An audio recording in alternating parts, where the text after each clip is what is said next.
je veux vous dire bienvenue d'abord à ce webinaire sur la présentation du programme Sciences humaines, webinaire qui vise à vous donner de l'information en prévision des inscriptions puis des demandes d'admission qui vont avoir lieu quelque part au mois de mars 2021 si tout n'a pas éclaté autour de nous à cause de la COVID-19, ce qui n'arrivera pas, bien Bien sûr. sûr que non. Je veux juste vous dire qu'on est dans une espèce de blooper, on est dans une reprise. On a manqué un petit 4 minutes au début du premier webinaire. Donc, il y a des invités qui sont là, qui ne sont pas tout à fait les mêmes invités qu'il y avait au début de ce 4 minutes. Donc, merci de votre compréhension, de votre collaboration. Moi, c'est Antonin-Xavier Fournier, professeur de sciences politiques, coordonnateur du département anthropologie et sciences politiques ici au Cégep de Sherbrooke. Je vous présente Danielle Lavoie. Allô, Danielle tout le monde. Lavoie, qui est professeure au département de sociologie, qui est coordonnatrice aussi du département de sociologie, qui enseigne en sciences humaines, mais qui enseigne aussi dans bien d'autres programmes. Bonjour, Dania. Merci d'être là avec nous. Je veux vous présenter deux étudiantes. D'abord, Marie-Lou Fortin. Marie-Lou Fortin, bonjour. Bonjour. Marie-Lou qui est étudiante au programme de sciences humaines, bien sûr, dans un profil, parce qu'on a des profils. On n'a pas juste un programme, on a des profils. On va vous en parler tout à l'heure. Qui est dans le profil psychologie. Donc, merci d'être là. Puis qui va partager avec nous ses expériences comme étudiante. Puis aussi ses expériences comme aidante. J'ai envie de dire ça comme ça pour l'instant. C'est bon. Et on a avec nous Ève Bellecourt. Ève Bellecourt qui est aussi étudiante en sciences humaines puis qui est aussi étudiante dans le profil psychologie. On a d'autres profils en passant. Puis se rajoute à ça toute une équipe ce soir parce qu'on n'est pas seul, Dania et moi, et nos étudiantes qui nous accompagnent. Il y a un étudiant qui va se greffer à nous, qui a participé au stage Vietnam, Olivier Godbout, qui est stage Vietnam, qui est le grand stage fort du programme de sciences humaines. Mais on a aussi un aide pédagogique individuel qui est avec nous, Louis-Anne Marcotte, qui accompagne l'étudiant tout au long de son parcours au collégial, qui le suit pas à pas presque pour les gens qui auraient besoin d'être rassurés ou les parents qui auraient besoin d'être rassurés. Et on a aussi Marie Simard, professeure de psychologie. On a Tania Milani qui est avec nous, qui est conseillère en orientation. Et on a notre charmant coordonnateur qui a été en plus réalisateur ce soir. Lui, c'est pour ça qu'on a eu des petits problèmes. Lucas Deschaines. Et à ça s'ajoute Véronique Grenier. C'est vrai, j'allais oublier Véronique, autrice, chroniqueuse, professeure au département de philosophie. Oui, elle vient nous parler de la formation générale. Oui, parce qu'en plus des cours de votre programme, vous allez devoir suivre des cours de formation générale, des cours de philo, des cours de français, des cours d'éducation physique. Et de l'anglais. Et de l'anglais. Merci beaucoup. J'en oublie toujours un. Voilà. Alors, bonne soirée à tout le monde. Merci. On a souvent l'impression que c'est théorique, les sciences humaines, qu'on va surtout avoir des cours magistraux où on va parler, où on va... Effectivement, ça fait beaucoup partie de la tâche de l'étudiant de sciences humaines, de la lecture, des concepts magistraux. Mais au Cégep de Sherbrooke, on aime aussi vous placer dans des situations d'expérimentation. On a différentes activités. Je pense entre autres aux simulations de délibération à l'ONU. On a également des stages en Gaspésie où des étudiants vont partir une semaine en Gaspésie avec leur prof de géo, faire de la géographie sur le terrain. Je sais qu'en sciences politiques, vous organisez des soirées électorales quand les événements se produisent. Hors contexte COVID. Exactement. Donc, c'est clair que, et puis évidemment aussi le stage Vietnam qu'on ne pourrait pas oublier, mais tout à l'heure, Olivier va nous en parler plus en détail. Mais donc, ces activités-là d'expérimentation viennent enrichir votre parcours ici au Cégep de Sherbrooke et vont vous permettre de vivre les sciences humaines, pas seulement dans une classe. Ça, c'est assez important aussi. L'autre chose dont j'ai envie de vous parler, c'est qu'au Cégep de Sherbrooke, c'est un gros cégep. Hein? C'est pas rien, là, plusieurs milliers d'étudiants, 5-6 000 là, maintenant. Hein? Donc, c'est gros, c'est vrai, mais c'est aussi tout petit. Parce que la vraie vie au Cégep de Sherbrooke, elle se passe dans les pavillons. En sciences humaines, nous, on est au pavillon 3. Puis là, aujourd'hui, on vous l'a dit tout à l'heure, nous, on est où? On est au carrefour des sciences humaines. Le carrefour des sciences humaines, c'est quoi? Bien, ça, c'est notre lieu rassembleur pour notre programme. Nos étudiants, ils sont ici, là, peut-être que vous en voyez, ils sont au fond, font des travaux, viennent lire ici, viennent se rencontrer, viennent... Donc, et tout à l'heure aussi, vous avez vu l'équipe de clavardage qui était au centre d'aide de sciences humaines, qui est un autre local strictement pour nos étudiants de sciences humaines pour travailler, pour obtenir de l'aide. Donc, une vie pavillonnaire, une vie beaucoup plus centrée sur les programmes, donc pas si gros que ça, puis aussi une vie au Cégep de Sherbrooke où on ne vous laisse pas tout seul. Hein, on passe évidemment du secondaire, on est bien encadré, puis on a l'impression qu'on arrive au Cégep et qu'on va être laissé un peu à nous-mêmes. Bien, c'est pas vrai. Au Cégep de Sherbrooke, les ressources, elles sont multiples.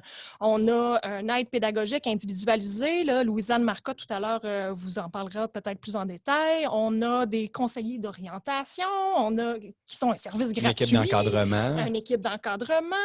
On a évidemment vos professeurs qui sont les premiers sur le terrain avec vous. Donc, on a Tu peux même un peut-être nous service parler, Dania, d'aide. puisque tu as été responsable longtemps de Oui. l'équipe d'encadrement. C'est quoi ça au juste, l'équipe d'encadrement au Cégep? L'équipe d'encadrement, moi, j'aime mieux l'appeler l'équipe de l'aide à la réussite. Oui. Parce qu'on est vraiment une gang de profs. En sciences humaines, entre autres, on est 3 où on va vers les étudiants, mais de manière individuelle pour vraiment voir l'ensemble de leur portrait d'étudiants, faire le tour de leurs problématiques avec eux, puis identifier les sphères sur lesquelles on peut travailler, puis les ressources qu'on peut aller chercher pour maximiser finalement la réussite. C'est vraiment ça l'objectif. Mais là, la réussite, c'est pas juste la réussite dans un devoir. Parfois, ma réussite est influencée parce que j'ai des problèmes à la maison. Il me faut des ressources pour ça aussi. Puis le responsable de l'aide à la réussite, il va adresser toutes ces problématiques-là. Wow. Ouais. Moi, j'aimerais peut-être ça revenir sur une dernière chose avant qu'on passe aux étudiants. Puis aux étudiants, souvent, bon, je le soulignais tantôt, on se fait poser la question pourquoi on étudie en sciences humaines. Moi, j'aime toujours répondre 2 choses. Bien, la première, c'est pour acquérir des solides méthodes de travail, c'est-à-dire que, puis tu y as fait référence, quand vous allez passer ici, vous allez d'abord être bien préparé pour l'université, puis ensuite, vous allez acquérir des méthodes de travail que vous allez être capable d'exploiter dans tous les domaines de votre vie par après. Parce que qu'est-ce que recherche un employeur? Essentiellement, au-delà de la formation académique qu'il va avoir, que ce soit du début du cégep jusqu'à la fin de l'université, il recherche des gens qui ont des bonnes méthodes de travail. Puis la deuxième affaire, ça aussi, on en a parlé, Dania, c'est le développement d'un sens critique et nuancé. Qu'est-ce qui distingue le programme des sciences humaines? Si je le compare, par exemple, avec le programme de technique infirmière, où on va apprendre à devenir des très bonnes infirmières et des très bons soldats du système de santé, heureusement d'ailleurs, on en a bien besoin ces temps-ci, bien, le programme de sciences humaines, lui, bien, on va apprendre à développer un jugement critique et nuancé, ce qui fait que quand on va attendre l'autobus ou qu'on va être au restaurant, puis qu'on va avoir la mauvaise habitude comme moi d'écouter tout ce qui se dit autour de nous, bien, on va entendre plein de choses pour lesquelles on devrait peut-être apporter certaines nuances et certaines critiques. C'est pour ça que c'est important, le programme de sciences humaines. Voilà, bref, un peu où je voulais m'en aller. Oui. Merci, Dania. C'est bien gentil. On est rendu avec nos étudiantes avec notre étudiante et notre étudiant. Marie-Lou, bonjour. Allô. Et puis, là, j'oublie votre nom, Olivier. Olivier, bonjour. Salut. J'aimerais parler avec toi, Marie-Lou, dans un premier temps. J'aimerais ça que tu me parles de ton expérience au Cégep de Sherbrooke. Oui. Alors, vas-y, je t'écoute. Parfait. Bien, dans le fond, moi, je suis dans ma 2e année du programme sciences humaines, profil psychologie. Puis, dans ma première année, ce qui m'a surtout marqué, c'était surtout la diversité des matières qu'on voit. Comme vous avez mentionné tout à l'heure, il y a 7 grandes disciplines. Puis, dans chaque discipline, on va aller chercher un aspect critique, une analyse, un angle critique différent qui nous permet après ça de regarder notre société puis de voir toutes sortes de choses qu'on ne voyait pas avant. Puis moi, personnellement, ça m'a beaucoup... en fait, ça m'a aidé à choisir un peu mon choix de carrière parce qu'en venant ici, au départ, je voulais simplement être psychologue. Bien, simplement. C'est une très bonne profession, mais au départ, c'était ça mon choix. Puis là, c'est quoi aujourd'hui? C'est ça, exactement. C'est le fait d'avoir eu un cours de psychologie et un cours de sociologie. J'ai vu que ces 2 disciplines-là ils étaient tellement intéressantes pour moi qu'après ça, j'ai été chercher des professions où je pourrais utiliser les 2. Puis, j'ai décidé d'être criminologue, qui met vraiment les 2 en situation. Donc, l'aspect sociétal et l'aspect psychologique, qui est vraiment très intéressant pour moi. Tout ça grâce aux découvertes de sciences humaines. Exactement. C'est ça justement que j'allais dire. C'est vraiment le programme de sciences humaines qui m'a permis de découvrir ça. Puis, sinon, un deuxième aspect qui est vraiment particulier au Cégep de Sherbrooke, au programme sciences humaines, ça serait, comme on a mentionné tout à l'heure, le centre d'aide en sciences humaines, donc le CASH. Ça, j'en fais actuellement partie en tant qu'aidante. Explique-nous donc ton expérience. Exactement. Le CASH, dans le fond, on est un petit groupe d'étudiants, environ une 15aine d'étudiants et étudiantes. Puis, on est là, en fait, pour aider les autres étudiants de sciences humaines qui sont actuellement en première année. Donc, ces étudiants-là qui ont de la difficulté dans les disciplines qu'on a mentionnées, psychologie, économie, tout ça.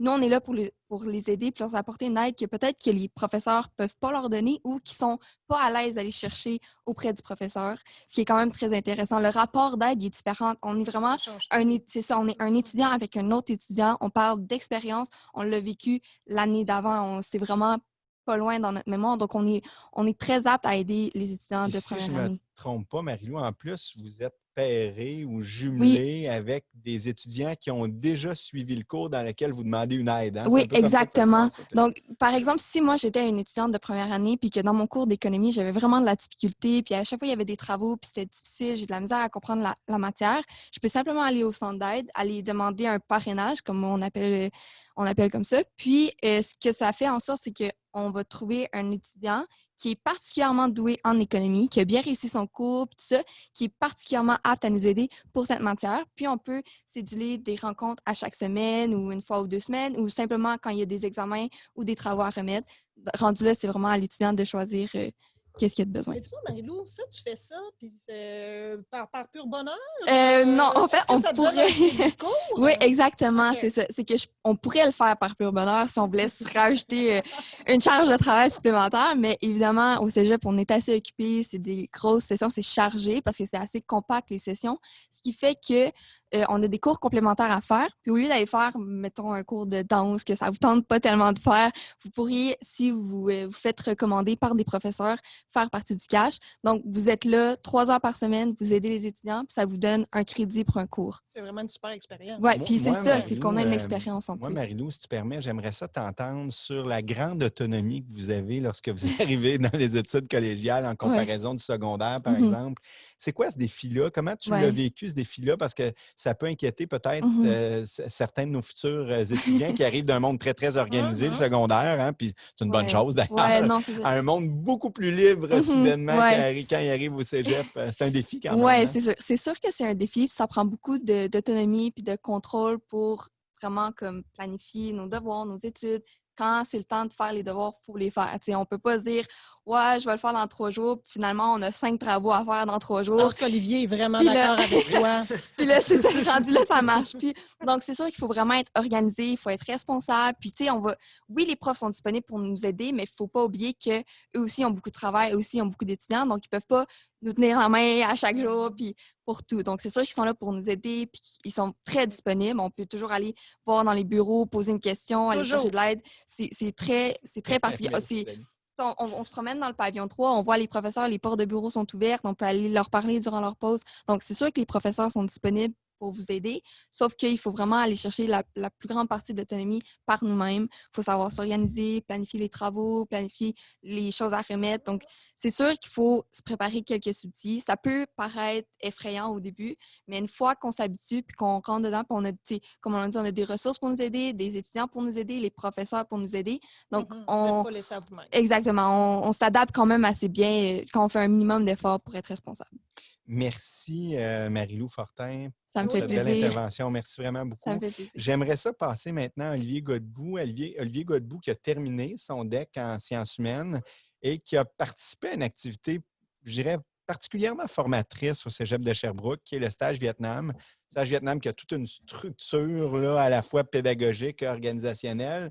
Donc, qui est le gros stage porteur là, à l'international ici dans le programme de sciences humaines. Donc, si jamais la coopération, le stage à l'international, ça vous intéresse, c'est le grand stage qu'on propose. Fait que j'aimerais ça t'entendre, Olivier, sur cette expérience très formatrice qu'est le stage Vietnam. Avec plaisir. En fait, Si sciences tu peux humaines, t'approcher peut-être un peu Oui. du micro.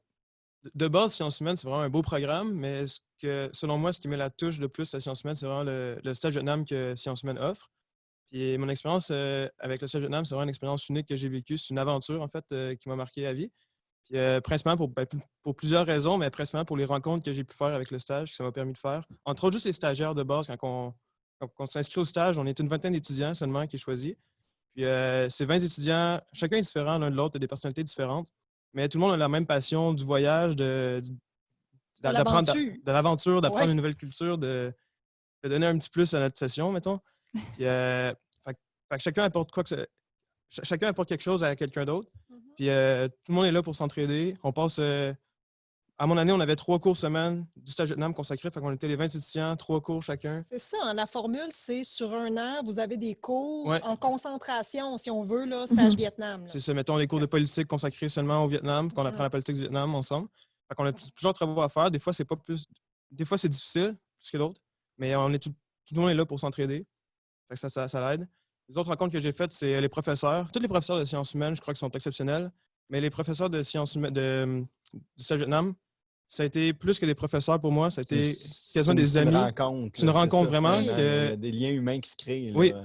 vraiment parce qu'au Vietnam, t'es juste avec cette gang-là. C'est une grosse famille qui se crée, en Ça fait fait. combien de temps déjà au Vietnam? C'est 1 mois. Un On part mois. 1 mois au Ouais. Vietnam, ouais. Ouais, Avec les mêmes professeurs qui étaient avec toute l'année, avec les mêmes étudiants qui ont été avec Vous toute allez dans l'année. des familles là-bas, si ma mémoire est bonne. Bien sûr, hein? on est jumelé avec un Vietnamien ou une Vietnamienne, dépendant du sexe que tu es. Puis tu passes une couple de jours dans sa famille, dépendant des activités qu'on a. Si on s'en va plus au nord, des fois, on n'est pas dans la famille. Mais quand on est à Hanoï, au centre-ville, on dort la plupart du temps chez notre jumeau. Puis c'est vraiment une expérience exceptionnelle parce que tu découvres la façon que les Vietnamiens vivent. Bien sûr. Votre jumeau jumelle, il parle français ou il parle vietnamien? Ça dépend des jumeaux, je te dirais. Parce qu'à l'Université d'Hanoï, les étudiants qu'on est jumelés avec, oui, ils étudient dans une autre langue, mais des fois, ils étudient en français, des fois, ils étudient en anglais, des fois, ils étudient en allemand.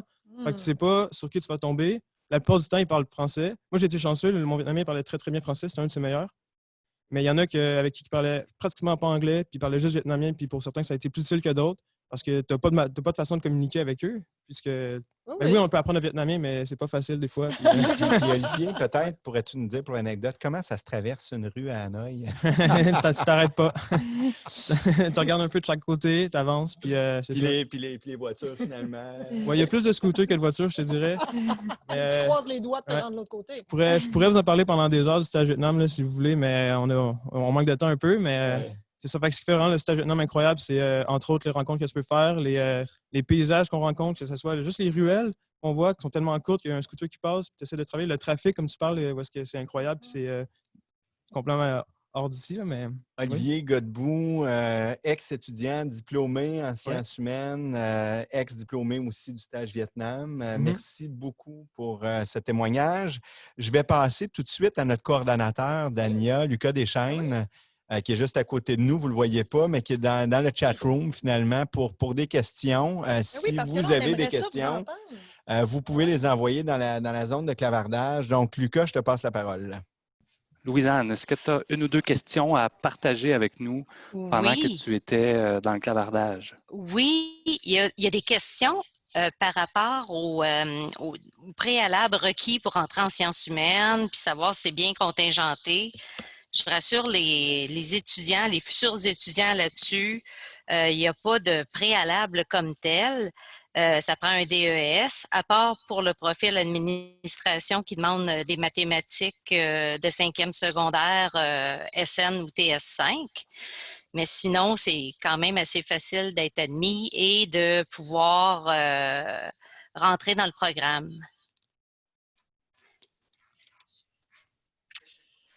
J'avais oublié d'ouvrir ma caméra, désolée. Comme autre question, je ne sais pas, il y avait comme, par rapport avec les différences avec les autres programmes, il y a des étudiants qui nous posent des questions par rapport aux différences avec les autres programmes. Le mieux, c'est peut-être d'assister au webinaire de ces programmes-là pour vous faire une idée de c'est quoi la différence entre sciences humaines et, par exemple, une technique ou par rapport à un autre programme préuniversitaire qui est donné ici. Ça va plus vous alimenter que juste vous répondre en quelques lignes pour pouvoir vous donner des réponses là-dessus. Fait que moi, c'est pas mal ce qu'on a eu. Je ne sais pas s'il y aurait d'autres questions de votre côté. Non? Non, c'était surtout cette question-là qui revenait souvent au niveau de l'admission. Fait que je peux vous repasser le flambeau. Le studio, peut-être, pendant que d'autres personnes pourraient poser leurs questions, est-ce que programme Histoire Civilisation, c'est une question qui est apparue un peu plus tôt. Est-ce que vous voulez prendre quelques instants pour bien indiquer la différence? Oui, il faut y aller. Là. Oui, bien, le programme Histoire-Civilisation, qui est un autre excellent programme, là, est davantage orienté vers l'histoire, la philosophie, les sciences, plutôt que vers la découverte des multiples disciplines des sciences humaines. Le programme Histoire et Civilisation est davantage un programme axé sur les connaissances fondamentales, les textes fondateurs de la civilisation occidentale, alors que le programme de sciences humaines va être plus axé vers des éléments pratiques liés à l'actualité, aux phénomènes contemporains. C'est ça, exactement. Donc, je dirais que c'est la grande différence. vous ne vous trompez pas, de toute façon, peu importe dans lequel des deux programmes vous vous inscrivez, là, mais la science humaine, les sciences humaines, vous allez avoir un regard qui est plus multiple, qui est plus varié, un regard qui est plus contemporain, qui est plus lié aux enjeux actuels, alors qu'en histoire-civilisation, vous allez faire beaucoup d'histoire, beaucoup de philosophie, et vous allez revenir davantage, je dirais, au texte fondateur de la civilisation occidentale. Voilà, grosso modo.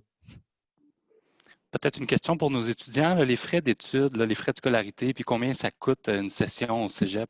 Bonne question. Oui, je peux y répondre. Ben, honnêtement, ça dépend vraiment, je pense, autant du profil que vous choisissez, puis des professeurs que vous avez.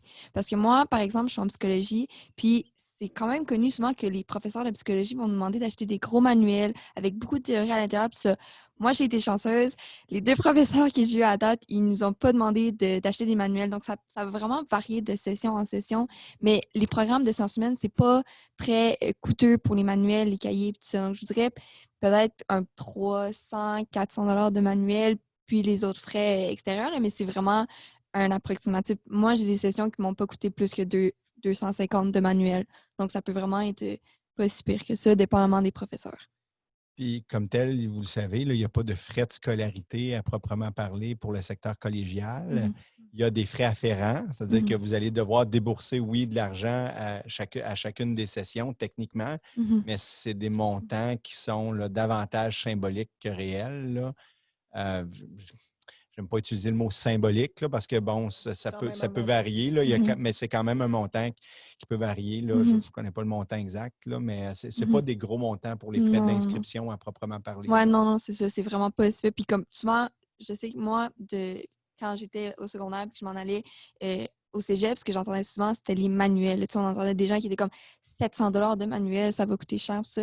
C'est vraiment pas si terrible que ça. Puis ça, comme je vous ai dit, ça dépend vraiment aux Ça me professeurs. fait penser, c'est quand même important de mentionner, mais on a la banque de livres usagés pour les manuels qui est vraiment aidant. Fait que souvent, les étudiants, quand ils ont terminé leur année, qui ont terminé leur session, puis ils ne veulent pas nécessairement garder les manuels, ben, ils les déposent à la banque de livres usagés et là, on peut acheter les manuels à très bas coût. Là. Fait que c'est un bon moyen de diminuer sa facture scolaire, c'est clair. Puis les manuels, si je peux aussi, les manuels sont en bon état. Des fois, on va penser manuel usagé, ça va être tout plié, tout magané, plein d'écriture dedans. Mais les manuels sont en bon état. Puis les gens à la banque, ils font attention à ça justement pour pas aller revendre un manuel qui manque la moitié des pages, des choses comme ça. Donc, ça vaut la peine si vous voulez économiser d'aller chercher les livres usagés. Puis en même temps, c'est économique. Donc, Lucas, est-ce qu'il y a d'autres questions?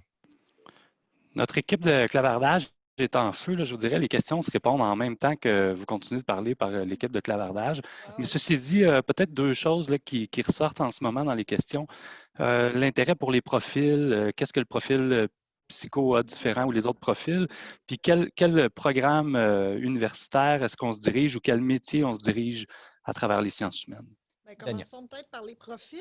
On a 4 profils offerts au Cégep de Sherbrooke. On a le profil psycho qui est un profil assez populaire, effectivement. Le profil psycho, qu'est-ce qu'il y a de particulier? Évidemment, c'est des cours de psychologie. En fait, 3 cours de psychologie, contrairement à d'autres profils où on en a moins. Mais c'est surtout des préalables universitaires qui sont particuliers à ce profil-là.